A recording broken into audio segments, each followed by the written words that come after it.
পাহাড়ি রাস্তায় আমাদের ট্রেন খুব বেশি জোরে দৌড়াচ্ছে না, এরকমই এঁকে বেঁকে চলেছে। ফটো মানতে চাই। হ্যাঁ এই আঙ্কেল রুকো না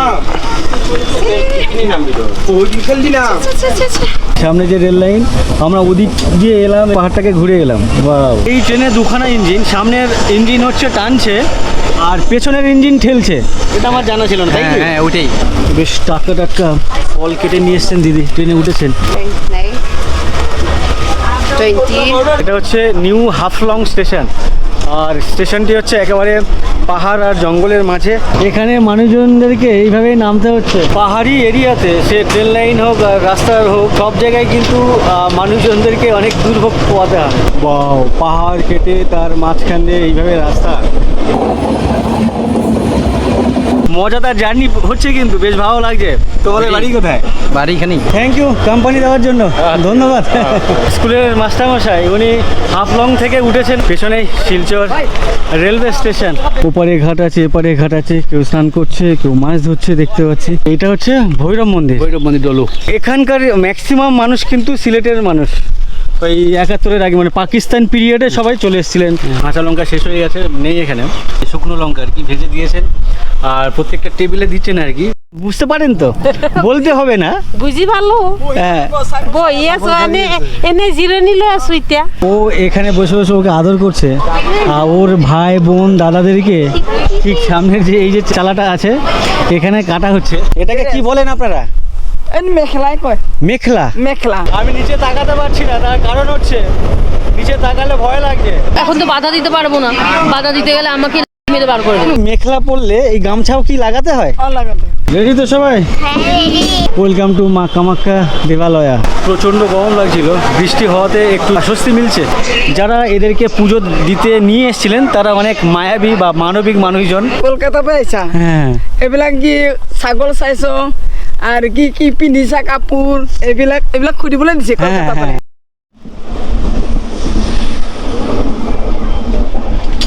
গুড মর্নিং, সবাইকে স্বাগত আরও একটি নতুন ভিডিওতে। আমি এই মুহূর্তে একটি ট্রেন জার্নি করছি, রাঙ্গিয়া টু শিলচর এক্সপ্রেস। আর এই ট্রেন আমি গতকাল রাতে ধরেছি। গতকাল রাতে এই ট্রেনের টাইম ছিল রাত 7:05, বাট পরে দেখলাম রিশিডিউল করে ওটাকে 4.5 ঘন্টা লেট করে ওই 11:30 নাগাদ ছিল। বাট যখন আমি ট্রেনে আসি, মানে স্টেশনে আসি ট্রেন ধরার জন্য, তখন এসে দেখি তখনও পর্যন্ত ট্রেন ঢোকেনি। তো অনেকটা ডিলে করে আমাদের গাড়ি গতকাল রাতে আসামের রাঙ্গিয়া জাংশন থেকে শিলচরের উদ্দেশ্যে রওনা দিয়েছে। তো কালকের কিভাবে আমি ওই রাঙ্গিয়া জাংশন স্টেশন পর্যন্ত এসে পৌঁছালাম সেটা দেখাবো। তার আগে সবাইকে জানাই আজকের 15 আগস্ট স্বাধীনতা দিবস। সবাইকে স্বাধীনতার শুভেচ্ছা অনেক। বন্দে মাতারাম, জয় হিন্দ। আর গতকাল রাতে এই ট্রেন আমি কীভাবে ধরেছি সেটা তোমাদেরকে দেখাচ্ছি। তার আগে তোমাদেরকে দেখায় আমাদের ট্রেন কোথা দিয়ে দৌড়াচ্ছে। পাহাড়ি রাস্তা, এদিকে দেখতে পাচ্ছ কতটা উঁচুতে পাহাড়, এখানে ওদিকেও কিন্তু উঁচুতে পাহাড় আছে। আর সেই পাহাড়ের মাঝখানে এই ট্রাক আছে, কোথাও কোথাও ডাবল ট্রাক আছে, কোথাও কোথাও সিঙ্গেল ট্রাক। আর তার মধ্যে আমাদের গাড়ি খুব স্পিডে যেতে পারছে না, যেহেতু পাহাড়ি ট্রেন রাস্তা। তো তারপরও বেশ ভালো লাগছে। আমার ঘুম ভেঙেছে, টানেলে ঢুকলো।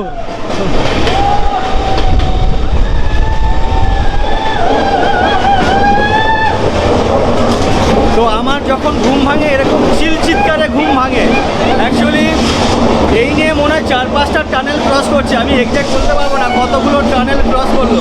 আর বেশ লম্বা লম্বা টানেল, অন্ধকার চারদিকে।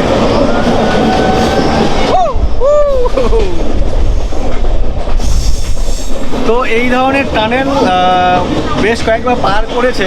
তো আমি ঘুমাচ্ছিলাম, তো চিৎকারে আমার ঘুম ভেঙে যায়। তো উঠে দেখি 8:30 বাজে, এখন 9টার আশেপাশে হয়েছে ফ্রেশ হয়ে রেডি হতে হতে। যাই হোক, গতকাল রাতে বাইহাটা থেকে রাঙ্গিয়া জাংশন পর্যন্ত কিভাবে এলাম দেখে থাকো।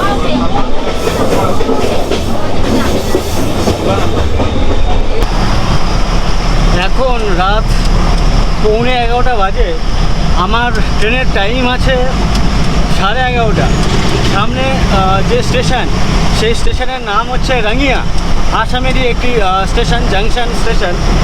তো আমার বেরোতে অনেক লেট হয়ে গেছে। অ্যাকচুয়ালি আমার এক টোটোকে বলা ছিল, তো টোটো বলছে 1 ঘন্টা লাগবে, আমি ট্রেন পাবো না শিলচরে যাওয়ার জন্য। তো রাস্তায় মানে হাইওয়েতে এসে এই গাড়িতে যাচ্ছি, এই দাদাকে পেলাম। অসুবিধা আছে দাদা? আপনাকে দেখালে অসুবিধা? হ্যাঁ আছে তো, আচ্ছা ঠিক আছে। তো এটি একটি মাল বহনকারী গাড়ি। তো ওনাকে, ওই দাদাকে আমি দেখালাম, মানে হাত দেখালাম। তো উনি দাঁড়ালেন আমাকে সামনে, রঙিয়াতে ছেড়ে দেবেন। তো যাই হোক, উনি যেভাবে যে স্পিডে চালাচ্ছেন আমাকে পৌঁছে দিতে পারবেন আমার ঠিক সময় মতো আমার গন্তব্যস্থলে রঙ্গিয়া স্টেশন। মোটামুটি রাস্তায় সবই স্পিডে, অনেক স্পিডে দৌড়াচ্ছে প্রত্যেকটা গাড়ি। যাই হোক, এই গাড়ির দাদা আমাকে নামিয়ে দিলেন, সুবিধে হলো। একেবারে স্টেশনের পাশে। উনি বাইপাস দিয়ে বেরিয়ে যাচ্ছিলেন, বাট বাইপাস দিয়ে হেঁটে এই স্টেশনে আসতে গেলে আমার না হলে 10 থেকে 15 মিনিট লাগতো। তারপরে উনি এখানে ছেড়ে দিয়ে গেলেন, অনেক ধন্যবাদ দাদাকে। সামনেই রাঙ্গিয়া জাংশন, এটাই রাঙ্গিয়া স্টেশন। এখন সময় হচ্ছে 11টা 3, আর আমার ট্রেনের সময় আছে 11টা 30। স্টেশনে এসে আমার টিকিট কাটা হয়ে গেছে, আর আমি যাব শিলচর। আমার কোনো রিজার্ভেশন টিকিট নেই, আমি যাচ্ছি জেনারেলে। তো এসেই টিকিটটা কাটলাম, আর টিকিট কাটার সময় কাউন্টারে এক ভাইয়ের সাথে আলাপ হলো। কি নাম বলে তোমার? বিশ্বজিৎ। বিশ্বজিৎ? তো বিশ্বজিতের বাড়িও শিলচরে। ও এদিকে আসে, মানে এখানে আসে কাজের জন্য। ও বাড়ি ফিরছে, ও জেনারেলেই যাচ্ছে। তো ভাবলাম ওরকমই একজন জানাশোনা, মানে জাস্ট ওর বাড়িও শিলচর, আমিও যাচ্ছি শিলচরে, আমার নতুন জায়গা, ওর কাছে চেনাশোনা জায়গা আর কি। তো ওর সাথে বসে যাব, ওর সাথে জার্নি করবো। আরে সারা রাত, কালকে দুপুরে সম্ভবত শিলচরে পৌঁছবো, তাই তো? আপনিও কি যাবেন নাকি? হ্যাঁ, ও আচ্ছা, আমি চিনি না ওদিকে কোনো জায়গা, আমি প্রথমবার যাচ্ছি। আমি বর্ডারপুর থাকি, এখানে সিমেন্ট ফ্যাক্টরি, বর্ডারপুর সিমেন্টে। আচ্ছা, হ্যাঁ অনেক কাজ তো এখানে কি করতে এসেছিলেন? সিমেন্ট ফ্যাক্টরি কাজ করি এখানে। আচ্ছা, এখানে সিমেন্ট ফ্যাক্টরিতে কাজ করেন। আচ্ছা, এই দাদাও যাবেন? বাহ, যাওয়ার আগে অনেকের সাথে আলাপ হচ্ছে, ভালো লাগছে। ধন্যবাদ দাদা সবাইকে। হ্যাঁ, প্ল্যাটফর্মে আমাদের ট্রেন ঢুকে গেছে, আর এই ট্রেন আসছে শিলচর থেকে। শিলচর থেকে রঙিয়া রুটে এই ট্রেনটি চলে, শিলচর রঙিয়া এক্সপ্রেস। তো এখন সময় হয়েছে 11টা 40। আমাদের ট্রেনের টাইম ছিল 7টা, তারপর সাড়ে 4 ঘন্টা ডিলে করে 11:30 করলো, বাট এখন 11টা 40 হয়ে গেল। ট্রেন পুরো ফাঁকা। দেখি, আমার তো কোনো রিজার্ভেশন নেই, মানে শুধু এই এসিতে না, এসি 3 টায়ারে না, পুরো স্লিপার, জেনারেল, প্রত্যেকটা ডিব্বাও দেখছি মানে ফাঁকা, কেউ নেই। আর প্ল্যাটফর্মে হাতে গোনা কয়েকজন প্যাসেঞ্জার ছিলেন। তো কথা হচ্ছে, যদি টিটিকে দিয়ে কিছু পয়সা দিয়ে এই এসি 3 টায়ারে যেতে পারি তাহলে সুবিধা হবে। তার কারণ হচ্ছে সারাদিন মানে বিগত 2-3 দিন ধরে আমার ঘুমটা ঠিকঠাক হচ্ছে না, তাহলে আমি এখানে আরাম করে ঘুমিয়ে যেতে পারবো। তো ট্রাই করব। আর ট্রেন 11:30 টাইম ছিল, এখন অলরেডি 11টা 50 হয়ে গেছে। আমি একজনকে জিজ্ঞাসা করলাম কটায় ছাড়বে, বললো 1টা 1:30 বা 2টোও বাজতে পারে। তো দেখি কিভাবে যায়, আর যেভাবে যায় না কেন আপনাদের সাথে শেয়ার করবো, অবশ্যই সঙ্গে থাকবেন।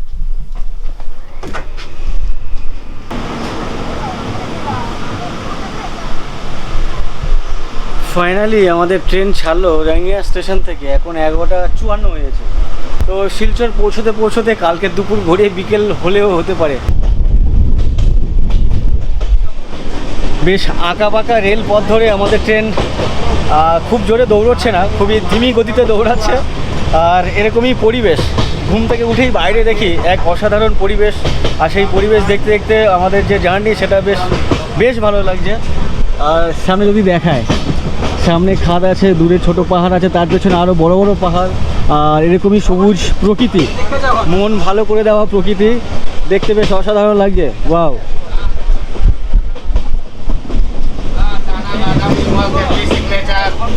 আর আমাদের যে ট্রেন, এই ট্রেন কোনো একটা ভিড়ভাড় নেই। আমি গতকাল রাতে যখন ট্রেনে উঠি তখন আমি বলছিলাম যে এসির মধ্যে ঢুকে গেছিলাম, ঢুকে বলছিলাম যদি কোনো টিটিকে পাই তাকে বলে আমি এখানে একটা সিট নেব রাতে ঘুমানোর জন্য। তো পরে টিটিকে জিজ্ঞাসা করলাম, এই মুহূর্তে বলতে পারছি না, যতক্ষণ না গুয়াহাটি ক্রস করছে।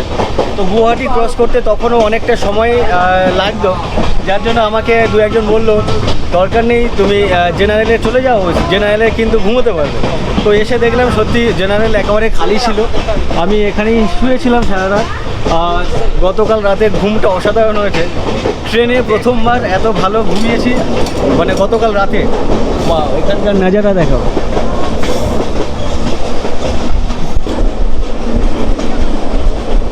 বাও, পাহাড় কেটে তার মাঝখান দিয়ে এইভাবে রাস্তা, কি লাগছে। এই হচ্ছে শিলচর যাওয়ার রাস্তা।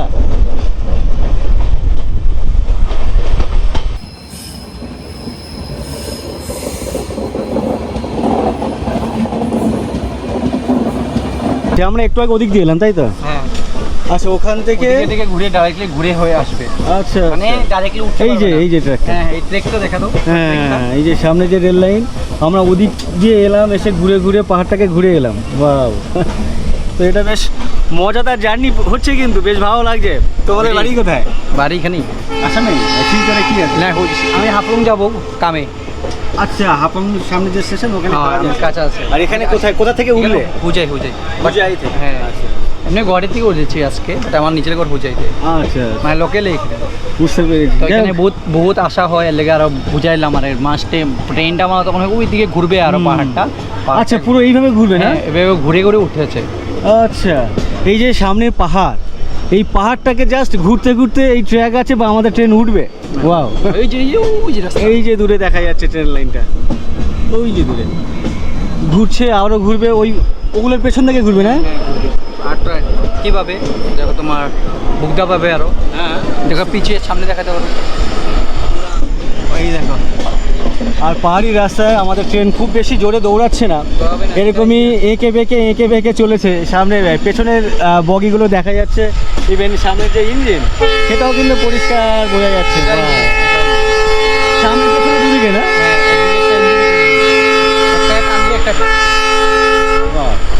আমাদের এই ট্রেনে দুখানা ইঞ্জিন, সামনের ইঞ্জিন হচ্ছে টানছে আর পেছনের ইঞ্জিন ঠেলছে।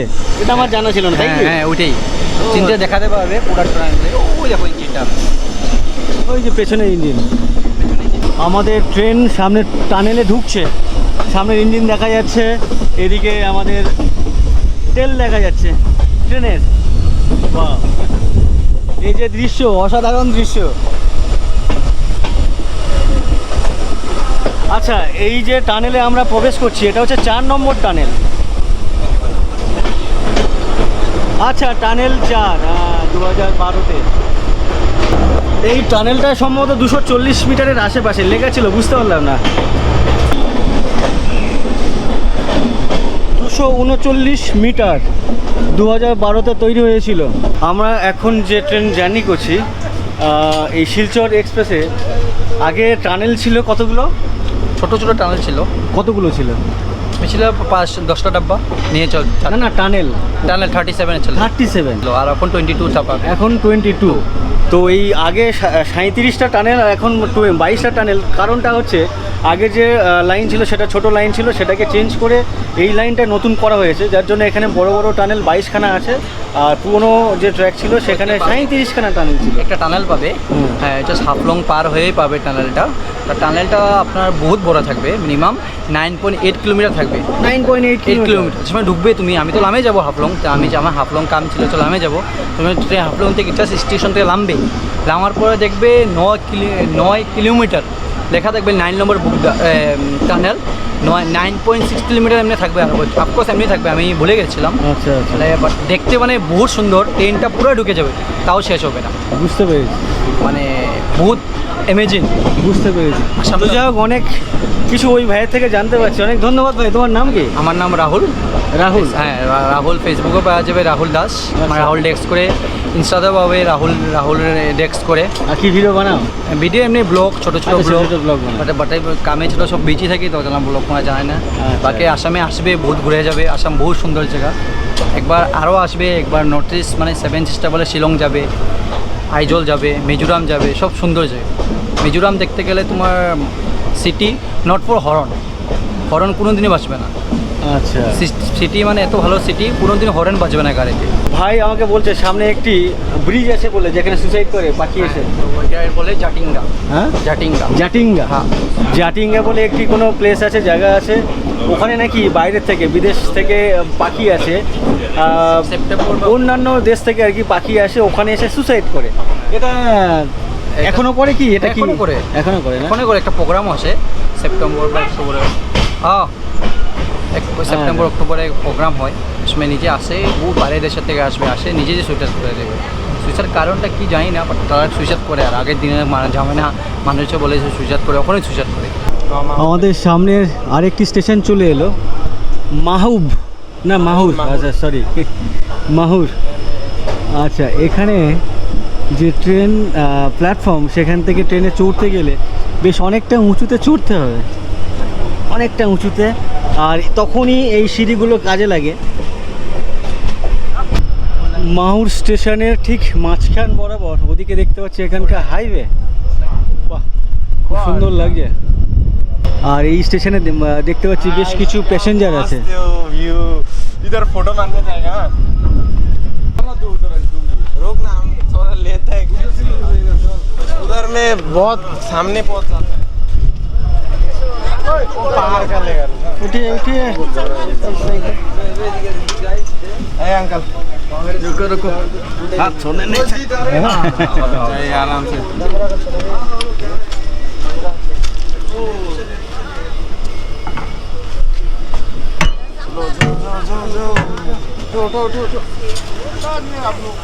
কোথায় প্ল্যাটফর্ম? दादा पकड़ो तो এই একটু ভেতরে ভেতরে। उधर आएगा। पकड़ो तो हाँ हाँ, एक सेकंड आंटी, एक सेकंड। ऊपर में रख दे, वहाँ वो सीट का जगह में मैला है नीचे में। ना कितनी नाम भी दो ओ निकल दी ना बाबू ना वही ये खीरा कितना करके दीदी? हाँ दोस्त, हम कॉल करेगा तुमको। सब कुछ नंबर दिया। ओ नाम्बे ঘুম কে আও দিদি। বাহ, দিদিকে দেখতে পাচ্ছি বেশ অনেক ধরনের ফল নিয়ে উঠেছেন। নারকেল আছে, শশা আছে, এদিকে তরমুজ আছে দেখতে পাচ্ছি। खीरा कितना करके? 20। ये खीरा है? बंगी बांगी। मुझे खीरा दीजिए। आपको खीरा देगा ना? हाँ। खुसरा देगा भैया? मेरे पास 50 होगा। 20 रुपया।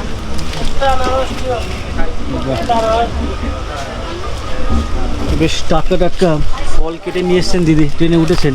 আর এখানে এখানে অন্যান্য খাবার পাওয়া যাচ্ছে না, তো এগুলো বেশ মজা করে খাচ্ছেন সবাই। खुसरा लिया? क्या बोला? नहीं 20 30। ওকে, থ্যাংক ইউ।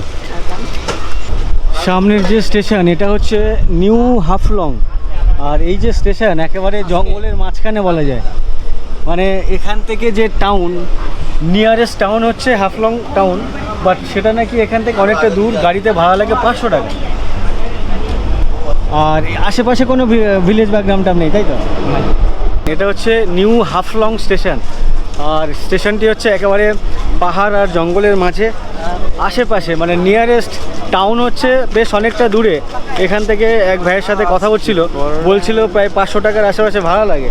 আর এখানে এই স্টেশনে প্রচুর ফলের দোকান দেখতে পাচ্ছি, কাটা ফল আর কি। এখানে দেখতে পাচ্ছি না, এই এদিকে আছে। আচ্ছা, এখানে বিরিয়ানি, এগ বিরিয়ানি। এদিকে কাটা ফল দেখতে পাচ্ছি, পেঁপে আছে, এদিকে আনারস আছে, কাঁচা ছোলা আছে, কলা আছে। এ पपीता कितना करके? पपी क्या है क्या? 20। पपीता पेपे क्या है? नहीं ये क्या है? बंगी। बांगी। अच्छा, बांगी মানে ফুটি সম্ভবত মাঠে হয়। আচ্ছা, নেই, हम सोचा पपीता।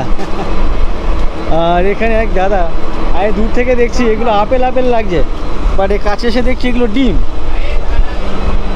যাই হোক, ওইভাবে খাবারের দোকান তেমন একটা দেখছি না, বাট এখানে ওই আন্ডা বিরিয়ানি দেখতে পাচ্ছি।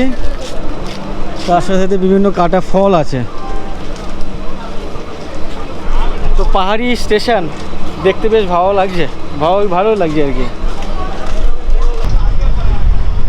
আমাদের এই লাইনের কাজ হচ্ছে বা চলছে, যার জন্য আমাদের ট্রেন অনেক ধীমি গতিতে চলছে। আর রাতে করে এই লাইনের ট্রেন চলে না, বন্ধ থাকে, যার জন্য এই ট্রেন কালকের 7:30টার বদলে কটার সময়, 1টার সময় ছেড়েছিল রঙিয়া স্টেশন থেকে। কেন কি রাত্রিবেলা এই যে রুট, এই রুটের রাস্তা খারাপ। আমার পেছনে কাজ হচ্ছে দেখতে পাচ্ছি, ইভেন যদি এদিকে দেখাই, এদিকেও কাজ হচ্ছে, ইভেন ঠিক এর নিচেও কাজ হচ্ছে, প্রচুর মানুষ এখানে কাজ করছেন। আর তার পাশে ওপারে ছোট্ট নদী, খরস্রোতা নদী দেখতে পাচ্ছি, জলের ধারা উপর থেকে নেমে এদিকে যাচ্ছে। আর সামনে যে পাহাড়, বাহ, পাহাড়ের যে ঢাল সেটাও দেখতে ভালো লাগছে। পাহাড়ের ঢালে বেশ কিছু ঘরবাড়িও দেখতে পাচ্ছি ছোট ছোট, সেগুলো বেশ অসাধারণ লাগছে। এখানে মানুষজনদেরকে এইভাবেই নামতে হচ্ছে। আমার সামনে, পেছনে এদিকে দেখতে পাচ্ছি, আর ট্রেনের সামনে ওদিকেও দেখতে পাচ্ছি। অ্যাকচুয়ালি এখানে প্ল্যাটফর্মের কাজ হচ্ছে, যে ভাঙা দেখাচ্ছিলাম একটু আগে, ভেঙে টেঙে গেছে, যার জন্য ট্রেনগুলো এদিক ওদিক করে রাখা আছে। তাই অনেক রিস্ক নিয়ে মানুষজনকে ঠিক এভাবে নামতে হচ্ছে বা নামছেন ওনারা। পাহাড়ি এরিয়াতে সে ট্রেন লাইন হোক আর রাস্তার হোক, রোড হোক আর কি, গাড়ির লাইন, সব জায়গায় কিন্তু মানুষজনদেরকে অনেক দুর্ভোগ পোয়াতে হয়। যখন তখন রাস্তাঘাট ধস নামে, পাহাড় ধস নামে, সেই ধসে অনেক সমস্যার সম্মুখীন হতে হয় এই সমস্ত পাহাড়ি মানুষজনদেরকে। এর আগে যখন আমি মেঘালয়ে গেছিলাম, শিলংয়ের ওদিকে, ওদিকেও দেখেছিলাম এমনই পরিস্থিতি। আজকেরও এখানেও তাই দেখতে পাচ্ছি, ওই ওদিক থেকে সব আসছেন গাড়ির থেকে নেমে। এখানকার যে ট্র্যাক, এখানকার যে রেল লাইন, বাহ, অসাধারণ লাগছে কিন্তু এখানকার লাইনে, মানে ট্রেনে জার্নি করতে। ছোটে ছোটে নিচে গাড়ির রাস্তা, তার পাশে খরস্রোতা নদী, জলের আওয়াজ কানে ভেসে আসছে। Wow,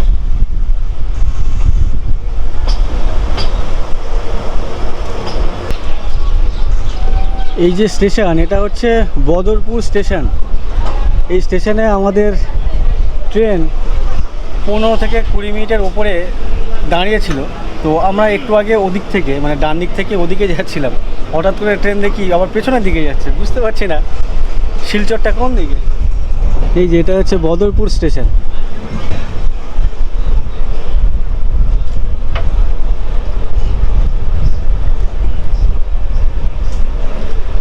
Badarpur junction. ফাইনালি 14 ঘন্টা জার্নি করে আমাদের ট্রেন বা আমরা শিলং এসে পৌঁছালাম। থ্যাংক ইউ কোম্পানি দেওয়ার জন্য, ধন্যবাদ। তো উনি স্কুলের মাস্টারমশাই, উনি হাফলং থেকে উঠেছেন আমাদের সাথে, মানে আমাদের ট্রেনে উঠেছেন। উনি ওখানকার একটি স্কুলে শিক্ষকতা করেন, শিক্ষক ওখানকার এক স্কুলে। ভালো লাগলো আপনাদের কোম্পানি। আর এখন সময় হয়েছে 2:50, 3টে বাজতে যায়। তো অনেকটা সময়, প্রচণ্ড খিদে পেয়ে গেছে। সকালে তেমন কিছু খাওয়া হয়নি, আমার ব্যাগে কাঁচা ছোলা ভিজানো ছিল, সেটাই খেয়েছি। কোথায় যাচ্ছে বলো? শিলচরে আসছি। হ্যাঁ, শিলচরে। এখানে কি ঘুরতে এসছো? না, এখানে বাসা। এখানেই বাসা। 3 নম্বর প্ল্যাটফর্মে আমাদেরকে নামালো। আমরা চলে এলাম পেছনে ফ্লাইওভার দিয়ে, সামনে যাব 1 নম্বর, মানে এটাই হচ্ছে 1 নম্বর প্ল্যাটফর্ম। আর সামনে মেন গেট দিয়ে বাইরে বেরোবো।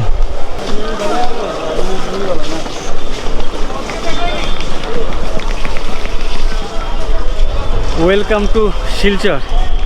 পেছনেই শিলচর রেলওয়ে স্টেশন। সময় 2:53। আর স্টেশনের বাইরে ঠিক এমনই গাড়ি স্ট্যান্ড, প্রচুর টোটো আছে দেখতে পাচ্ছি।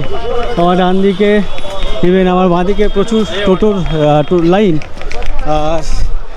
আমি আগে এখানে খাবার হোটেল খুঁজি, প্রচণ্ড খিদে পেয়ে গেছে। স্টেশনের ঠিক বাইরে আমাদের ইন্ডিয়ান ফ্ল্যাগ উঠছে, আর সামনেই মা রুক্মিণী হোটেল দেখতে পাচ্ছি। ওদিকে একটা হোটেল, যদিও মামুনি হোটেল। তো দেখি এই রুক্মিণী হোটেলটা একটু বড় সড়ো লাগছে, একটু পরিষ্কার পরিচ্ছন্ন লাগছে। তো এখানে কি খাবার পাওয়া যায় দেখি। দাদা ভাত হবে দিদি? ফাঁকা থেকে ঢুকেছিলাম, এখন দেখছি পুরো প্যাকড হয়ে গেল হঠাৎ করে। যাই হোক, এখানে কিছু খেয়ে নিই, তারপরে বাইরে বেরোচ্ছি। কোন হোটেলে থাকবো বা কোথায় রুম খুঁজবো সেটা একটু দেখি, তারপরে বাইরে বেরোনোর চিন্তা ভাবনা করবো। খেয়ে দিয়ে রেডি হয়ে গেলাম মানে রুম খোঁজার জন্য। সামনে পরপর দুটো রুম দেখতে পাচ্ছি, মানে হোটেল। দেখি ওই রুমের ভাড়া কীরকম। একা থাকবো, কম খরচের হোটেল দরকার। আর এটা হচ্ছে স্টেশন রোড, তারাপুর, শিলচর। এই যে address, Tarapur N colony, Silchar. Good morning. পরের দিন সকালবেলা, এখন সময় হয়েছে 10:30। গতকাল স্টেশনের সামনে যে হোটেলে খাচ্ছিলাম, খাওয়া দাওয়া করার পরে হোটেলের রুমে গিয়ে টায়ার্ড ছিলাম, ভেবেছিলাম 1 ঘন্টা রেস্ট নিয়ে তারপর আবার বেরোবো। তো এতটাই টায়ার্ড ছিলাম, ঘুমিয়ে পড়েছিলাম। উঠেছিলাম 9টার পরে। তো উঠে দেখি বৃষ্টি পড়ছে। তো তারপরে আর ক্যামেরা অন টন করিনি, কোনো রকম ভিডিও টিডিও করিনি। তো আমি এখন বেরিয়েছি সকালবেলা 10:30টার আশেপাশে যাচ্ছি। আমার সামনে এদিকে একটি চা বাগান আছে, তো সেখানকার চা বাগান, চায়ের শ্রমিকদের সাথে দেখি যদি কথা বলা যায়।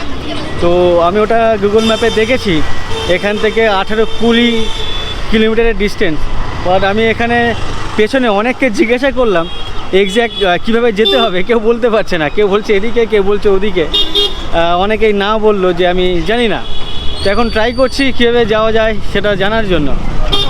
ফাইনালি এখান থেকে অটো পেয়ে গেলাম। অটোতে যাচ্ছি মাসিমপুর, 30 টাকা ভাড়া, আর বললো 20 থেকে 25 মিনিট মতো সময় লাগবে।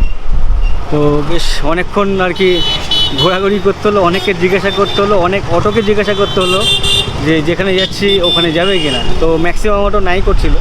তো এই অটোতে উঠলাম, ইনি যাচ্ছেন আর কি। ওই অটো থেকে নেমে গেলাম, তার কারণ উনি আমাকে বললেন যাবেন, তারপরে ঠিক সামনের এই মোড়টাতে এসে আমাকে বললেন এই ডান দিকে ঘুরে যাবেন, আমি যেখানে যেতে চাইছি ওদিকে যাবেন না। তো আমি বেশ আরও অনেককে জিজ্ঞাসা করলাম, বড়াখাই টি গার্ডেন যেতে চাই। তো সবাই না করলেন। পরে একটি দোকানে এলাম, দোকানের এক দাদাকে বলেছি, তো উনি আমাকে বলেন জানাচ্ছি। উনি বেশ কয়েকজনের সাথে কথা বলছেন, গুগল ম্যাপেও দেখালাম ওনাকে। তো এক্স্যাক্ট বলতে পারছেন না। এখান থেকে খুব বেশি ডিস্টেন্স না, এখান থেকে 17 কিলোমিটার। তারপরে মানুষজন চেনে না কেন আমি বুঝতে পারছি না। আমাদের ওদিকে 17-20 কিলোমিটার অ্যাটলিস্ট বড় জায়গার নাম বললে সবাই চেনে যায়, আর এখানে দেখতে হচ্ছে কেউ বলতে পারছে না। সবাই বলছে কোন দিকে, এটা বুঝতে পারছি না। পেছনের ওই দাদা আমাকে বললেন আমি যেদিকে যেতে চাইছিলাম ওদিকে যেতে হবে না, তুমি এদিকে যাও, এদিকে অনেক চা বাগান পাবে। তো আমি এখন সেদিকেই যাচ্ছি। আর অনেক ক্রিটিক্যাল হয়ে যাচ্ছিলো আমার জন্য, মানে কেউ বলতে পারছে না এখান থেকে কীভাবে যেতে হবে। বলা তো দূরের কথা, অনেকে চেনেই না বলছে। এখান থেকে আমি দেখতে পাচ্ছি গুগলে দেখাচ্ছে 17 কিলোমিটার। না ক্যাপিটাল যাবেন, ক্যাপিটাল। এই মোড়ে এলাম, এই মোড়টার নাম হচ্ছে ক্যাপিটাল মোড়। সামনে এই যে মোড়, এটা হচ্ছে ক্যাপিটাল মোড়। আর এখান থেকে আমি যাব সামনের দলু বলে একটি জায়গা, যেখানে প্রচুর চায়ের বাগান, সেখানকার উদ্দেশ্যে। তো যাবো কোন দিকে? দলু ক্যাপিটাল মোড়। বাহ, 3টে রাস্তার মোড়। আমার এদিকে একটা, ওদিকে একটা, এদিকে একটা। দলু কোন দিকে যাচ্ছে? এদিকে। দলু কোন দিকে? দলু ওদিকে। আচ্ছা, দলু যাওয়ার রাস্তা হচ্ছে ওদিকে। দলু যেতে গেলে আমাকে সামনে কোনো ব্রিজ আছে, ব্রিজের মুখ থেকে আমাকে গাড়ি নিতে হবে। আর এখানে এইগুলো বেশি, এগুলো টোটোও না আর অটোও না। আমি যে গাড়িতে এলাম ওটাও এরকমই গাড়ি ছিল। আমি জিজ্ঞাসা করলাম এটা কি গাড়ি, বললো ডোডো। অটো আর টোটোর মাঝখানে ডোডো। আচ্ছা ডোডো না, গোগো। এই যে লেখা আছে গোগো। আচ্ছা, ও আমাকে গোগো বলেছিল। আচ্ছা, এই গাড়ির নাম হচ্ছে গোগো। অটো টোটো না, গোগো। আমি নেমেছিলাম ক্যাপিটাল মোড়ে, আর ওখান থেকে হেঁটে হেঁটে এলাম এই মোড়টাতে। এই মোড়টা হচ্ছে সদরঘাট মোড়, আর এটাও 3 রাস্তার একটি মোড়। আর এই মোড় থেকে যাচ্ছে দলুর উদ্দেশ্যে অটো না, এগুলো গোগো, অটোই। তো এখান থেকে যাবে গাড়ি, আর একজন প্যাসেঞ্জার হলে ছেড়ে দেবে, সামনের এই দাদা। আর এখানে প্রচুর হয়ে গেছে। আমরা এখন ব্রিজ দিয়ে যাচ্ছি আর নিচে যে নদী প্রবাহমান সেটা হচ্ছে বরাক নদী, আসামেরই নদী। বেশ অসাধারণ লাগছে, দুদিকেই গাছগাছালি। এখানে কত স্নিগ্ধ মনে হচ্ছে, বাট দুদিকে কিন্তু ঘিঞ্জি শহর। দূরে পাহাড় দেখা যাচ্ছে, ভালোই লাগছে। তবে এই নদীতে তেমন কোনো নৌকো দেখতে পাচ্ছি না। এই নদী থেকে মাছ ধরে না? হ্যাঁ, মাছ ধরে। ওই নৌকো দেখতে পাচ্ছি না। আছে অনেক অনেক মাছ। ওখানটা একটু আপনার মোবাইলে উঠেছে। হ্যাঁ, মোবাইলে উঠছে। কোথায় যাচ্ছেন আপনি? তুমি ডলুতে যাবো। ওখানে কি বাড়ি না কাজে? হ্যাঁ, বাড়ি জন্ম মাটি ওইটা আমার। আচ্ছা, তো এখানে কোথায় এসেছিলেন? টিচার, এখানে সার্ভিস করি। আচ্ছা, টিচার স্কুলে, নার্সিং স্কুলে। হ্যাঁ, নার্সিং স্কুল। আচ্ছা, নার্সিং স্কুল। আচ্ছা, তো আজকে তো রোববার, তো কি করতে এসেছিলেন? বাড়িতে যাবো। আচ্ছা, বাড়িতে এখানে যাচ্ছেন? থাকি। আচ্ছা, আচ্ছা, এখানে থাকেন, বাড়ি ফিরছেন?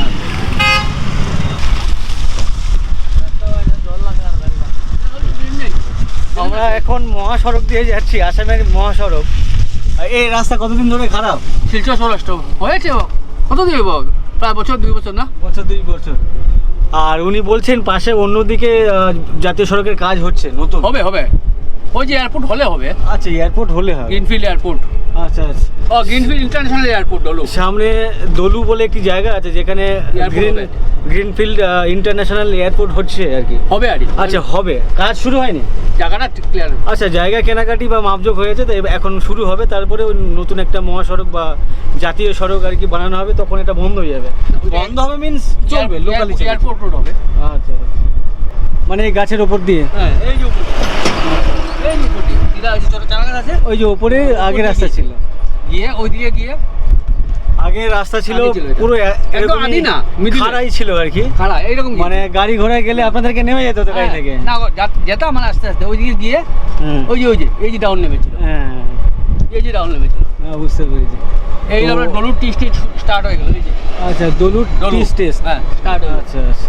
আর এই জাতীয় সড়কটা কত বছর হলো? আমরা ছোট এত বড় ছিলাম আমরা। এটাই আমাদের লাস্ট পয়েন্ট? ডলু, হ্যাঁ, আচ্ছা আচ্ছা। ডলু বাজার থেকে বলো। 20-25 মিনিট জার্নি করে চলে এলাম আমাদের গন্তব্যের কত লাগলো বা? স্থান দলু বাজার। দেখছি না। আমরা অটো থেকে নামলাম। আমি ওনাকে বলছিলাম প্রচণ্ড খিদে পেয়েছে, ওখানে ভাতের হোটেল কোথায় পাবো। তো উনি আমাকে সামনে নিয়ে যাচ্ছেন কোনো এক হোটেল দেখানোর জন্য। অসংখ্য ধন্যবাদ। হবে আমার ঘরেই তো এখানে। আপনার নাম কি? আমার নাম মলয় নন্দী। মলয় নন্দী। আমার ডান দিকে একটা ছোট্ট নদী, ওপারে ঘাট আছে, এপারে ঘাট আছে। কেউ স্নান করছে, কেউ মাছ ধরছে দেখতে পাচ্ছি। বেশ ভালোই লাগছে। নদীর ঘাট, নদী, ওপাশে পাহাড়, মানে পেছনে। আচ্ছা, এটা হচ্ছে ভৈরব মন্দির। ভৈরব মন্দির ডলু। দলু, এটা কি জাগ্রত বলছেন? অনেক জাগ্রত বাবা। আচ্ছা, এখানে পুজো কখন হয়? দুর্গা পূজা হয়, দুর্গা পুজো, শিব পূজা হয়। আচ্ছা, ওনার সাথে গল্প করতে করতে আসছিলাম। উনি বাঙালি বলতে ওই সিলেটি বাঙালি। তো এখানকার ম্যাক্সিমাম মানুষ কিন্তু সিলেটের মানুষ। ওই 71-এর আগে, মানে পাকিস্তান পিরিয়ডে সবাই চলে এসেছিলেন। কেউ বাবার আমলে, কেউ ঠাকুর দাদুর আমলে, তাই তো? আচ্ছা আচ্ছা। আর আপনার জন্ম এখানেই হয়েছে? এখানে ওই তো ওইখানে ছিল, ওই বাবার পিছনে ওইখানে নদী ভেঙে দিয়েছে, ওইখানে আমার জন্ম মাটি ছিল। আচ্ছা আচ্ছা। তারপরে সরে এসেছি। আচ্ছা, উনি আমার এই হোটেলের কথা বললেন। দেখি এখানে কি পাওয়া যায়, খেয়ে দিয়ে তারপরে চায়ের বাগানের উদ্দেশ্যে যাচ্ছি। মিষ্টিও পাওয়া যায়, মুদি দোকান প্লাস রেস্টুরেন্ট। আমাকে ভাত দিলেন আর কি। ভাত আছে, এদিকে আলু ভাজা আছে, সবজি আছে, ডাল আছে। তো আমি ডিমের অমলেটের কথা বললাম, তো বললো দিচ্ছি। আর এদিকের যে ডাল আমি খাচ্ছি, এর আগে দুটো হোটেলে খেয়েছিলাম, কালকে দুপুরে প্লাস রাতে। এই ডালগুলো বেশ টেস্টি লাগছিলো, কেন কি জানি। আমাদের ওদিকে বাড়িতে যে ডাল খায় অতটা টেস্টি লাগে না, বাট এখানকার ডালটা পাতলা জলের মতো দেয় ঠিকই, তারপরেও কিন্তু অসাধারণ টেস্টি। বুঝতে পারছি না এতটা টেস্টি কেন। এই হোটেলে একটা জিনিস ভালো লাগলো, কাঁচা লঙ্কা চাইলাম, তো কাঁচা লঙ্কা শেষ হয়ে গেছে, নেই এখানে। তো উনি এখানে প্লেটের মধ্যে লঙ্কা ভেজে, শুকনো লঙ্কা আর কি ভেজে দিয়েছেন, আর প্রত্যেকটা টেবিলে দিচ্ছেন আর কি। তো এটা বেশ ভালো লাগছে। আমি যখন নাগাল্যান্ডে গেছিলাম তখন কিন্তু এই ভাজা লঙ্কাটাকে বেশ মেখে নুন টুন দিয়েছিলেন, খেতে বেশ ভালো লেগেছিলো। তো নাগাল্যান্ডের মানুষও এরকমই ভাজা লঙ্কা খান, আসামের লোকজনও দেখি ভাজা লঙ্কাটা প্রেফার করেন। খাওয়া দাওয়া হয়ে গেছে, এটাই হচ্ছে এনাদের কিচেন। বলছি দাদা, আপনাদের এই ডালটা কে বানিয়েছে? ডাল এখানে আছে। ও, ডালটা বেশ খুব সুন্দর লেগেছে। ভিতরে আছে। ভেতরে আছে না? যাই হোক, এটাই হচ্ছে ওনাদের রান্না বান্নার জায়গা। কিচেন এরিয়া, আর এখানে খাবার দাবার থাকার সব কিছুই বেশ বন্দোবস্ত। খাবার দাবার ভালো, খারাপ না। এই হচ্ছে ওনাদের দোকান বা রেস্টুরেন্ট, মিষ্টান্ন ভান্ডার হোটেল অ্যান্ড রেস্টুরেন্ট, কোনো নাম নেই, মানে ওটাই নাম আর কি। যাই হোক, এই ভিডিও এখানে শেষ করছি। এই জার্নির ভিডিও, তার সাথে সাথে টুকটাক গ্রামের ভিডিও কেমন লাগলো অবশ্যই কমেন্ট করে জানাবেন। ভালো লাগলে লাইক করে দেবেন, বন্ধু বান্ধবের সাথে শেয়ার করে নেবেন। আমার চ্যানেলে প্রথমবার এসে থাকলে অবশ্যই আমার চ্যানেলটিকে সাবস্ক্রাইব করে নেবেন। আমার ফেসবুক অথবা ইনস্টাগ্রাম ফলো করতে পারেন, লিঙ্ক এই ভিডিও ডেসক্রিপশানে দেওয়া আছে। আর পরবর্তী ভিডিওতে দেখতে পাবে বা আগামী পর্বে যেটা দেখবে, এখানকার যে পাহাড়ি চায়ের বাগান, সেই চায়ের বাগানের শ্রমিকদের সাথে কথোপকথন, তাদের সুখ দুঃখের গল্প আমি নিজে দেখবো এবং আপনাদের সামনে তুলে ধরবো। অবশ্যই সঙ্গে থাকুন। নেমেই যাচ্ছি আর কাকু খালি পায়ে। বাবুরি বাবুরি, ও এই জল খান, এই ভেতরে শ্যাওলা, তারপরে বলছেন এই জল খান। বাহ, অসাধারণ জায়গা। কিন্তু তোমরা কি করছো এখানে? আচ্ছা, ওরা গল্প করছে। ওয়াও, নদীর জল কলকল শব্দে বয়ে যাচ্ছে, তার সাথে সাথে এমন প্রকৃতি, বেশ ভালোই লাগছে। এটা রে ডলুগাং, কই ডলুগাং? এখান থেকে বলছে আধা ঘন্টা লাগবে। এদিকে বাড়ি। ডলু কি করতে যাচ্ছ? একটু জিনিসপাতি কিনবার লাগে। কোন ক্লাস? ক্লাস 10। 10। কি নাম তোমার? কৃষ্ণা সাঁওতাল। পেছনে যে পাড়া, এই পাড়ার নাম কি? বর্মন বস্তি, নদীর উপরে। এই সামনে নদী আছে, কয়েক কিলোমিটারের পরে কিলোমিটার জুড়েই আর কি চায়ের বাগান। আচ্ছা, যখন তোলে তখন কেজি হিসেবে, আর এখন ব্যাগে ভরে নিয়ে যাওয়া হচ্ছে। আপনার ফ্যামিলিতে কজন আছেন? আমার ফ্যামিলিতে 5 জন আছে। এখানে মায়না পান 258 টাকা। হ্যাঁ, তো 260 টাকায় 5 জনের চলে কি হবে? তোমার নাম কি? রিয়া। রিয়া কোন ক্লাস? 10। ক্লাস 10। না তুমি? বৈশালী রি। তুমি কোন ক্লাস? 10। পূজা কর্মকার। পূজা, রিয়া আর কি বৈশাখী, 3 জনের সাথে যাচ্ছি। আগের যে 3 জন ছিল তারাও 3 জনেই ট্রেন ছিল, তো ওদের সাথে আমি আর যেতে পারলাম না, প্রচণ্ড কষ্ট হচ্ছিল, হাঁপিয়ে গেছিলাম। এখন কি রেস্ট? আচ্ছা রেস্ট, ঠিক আছে, রেস্ট নিন। লেখাপড়া না জানি আমি, বাগানের পাতি তুলি। এটা দিয়ে কী কাজ করেন বললেন? পাতি। তো আমি ওনাকে জিজ্ঞাসা করলাম এই গুলতি কী কাজে লাগে, কী কাজে লাগে বললেন? বান্দর খেতে। বাঁদর খেদান। তোমরা কি করছো এখানে? বসে রয়েছে। খাওয়া দাওয়া হয়েছে? এটা এইভাবে আছে এখানে, জানেননি? ফট করে এদিকে রাখি দিলাম। স্কুলে যাও, কোন ক্লাস? 3। 3তে। কি নাম তোমার? মানবী নায়ক। করে বাবারে, কেন যে এলাম এত নিচে নামতে। হাসাহাসি করছে নিশ্চয়ই আমাকে নিয়ে, যে এইটুকু উঠে হাঁপিয়ে যাচ্ছে।